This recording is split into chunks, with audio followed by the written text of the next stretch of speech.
It's now time for Remember When with Uncle John. John Guess, Ouachita County's resident storyteller and local historian. Sit back now and enjoy a walk down memory lane as John recalls the days of yesteryear in his own unique way. You never know, some of it might even be true. So here's Uncle John, along with his trusty sidekick, Kelly Blair. Back on Remember When with Uncle John. Well, I guess this is Remembrance Week. Remembrance Week on Remember When with Uncle John, because we're still remembering great artists and musicians and everything that we lost this week, John.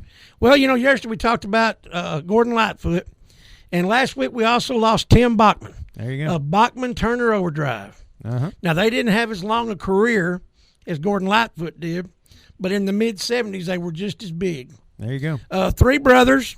Robbie Bachman was the drummer. Randy Bachman was the lead guitarist and the singer. And Tim Bachman was the rhythm player. And Fred Turner was the bass player. And Bachman Turner Overdrive, I'm telling you, Let It Ride and Taking Care of Business. Now, let me tell you, in 1974, Taking Care of Business was a monster hit. Oh, yeah. A monster hit. And how many times did that get used over and over and over again? I'm telling you right now. I don't think there was a movie in the 80s that didn't play it at some point. He was born in 1951. Of course, they were Canadian. Right. And they were, I think they were of the Mormon faith, I believe. And none of the Bachman boys were really adept at the rock and roll business. Okay. You know, the hedonism and the debauchery and all that. I know especially Randy Bachman retired. He quit early because of it. It didn't go with their upbringing. But I'm gonna tell you now, they were rock and roll musicians to the core, and there just wasn't nothing no bigger in the mid-'70s, you know, than Taking Care of Business. Mm-hmm. I remember them being on the Midnight Special, and we watched it. We knew they were going to be on there. We went to the store and got the TV guide every week. We didn't buy it. We just looked at it. Yep. To see who was going to be on Taking Care on you know, Don Kirshner's rock concert, mm-hmm. Midnight Special, and you know, I remember them being on Saturday Night Live, but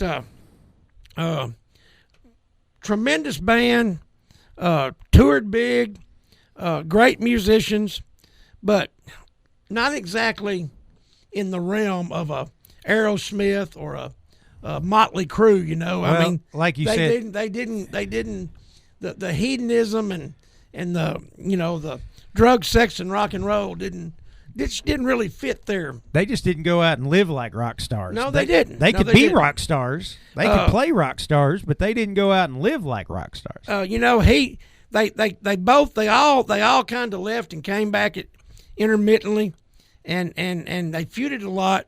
Randy and Robbie never did get along, but one would leave and the other one would come back, and they all got together in '84 for their final studio album. And then Tim became a realtor, and he had some criminal problems, you know, with some things. Some legalities came up. Yeah, later on in life, he had some legal issues and everything. But they would get together. I've read where they would get together for sort of some impromptu jam sessions and you know, done some things for friends' weddings and things like that, you know. But if you wasn't alive in the mid-'70s, you just don't understand how big Let It Ride and Taking Care of Business was. Oh, yeah. There you go. And, of course, they had a song, Four Wheel Drive. Oh, yeah. And you know, that was a big deal, too. Oh, what about You Ain't Seen Nothing Yet? You Ain't Seen Nothing Yet, Zoom, Zoom. It's a little private thing there. Okay. Some of us in Chittister, you know. But, yes, but, you know, Taking Care of Business was a monster hit. Oh, yeah, it still is. Monster hit. Still being used. Yes, by a lot of still people. being used. But, you know, Gordon Lightfoot yesterday, Tim Bachman today. You know, memories that both bless and burn from my teenage years, growing up on the streets of Camden and the back roads of Chittister and the banks of White Oak Lake, and the the surrounding countryside, and it's just been fabulous to have taken apart those things and listened to all that good music. There you go. Hey, that's going to wrap up Remember When with Uncle John here for today. But we do want to thank our great sponsors, including the folks over at ProMed Ambulance Service. And give them a call at 1-800-634-0436. Get signed up. Don't forget about Sherwin-Williams House Paint, 315 Jefferson Street. If you want any of their kind of help, holler at them at 836-8125, or just go by there and see Greg Bradshaw and his staff. They'll point you in the right direction. And our friend J.J. Lindsay down to Shopper's Guide, 836-3022 for all your printing needs. All right, John, I guess we'll see you tomorrow on Wassailing Wednesday, man. See you tomorrow. You've been listening to Remember When with Uncle John on Y95. This broadcast can be heard each weekday morning at 6:45 on South Arkansas's favorite station, Y95.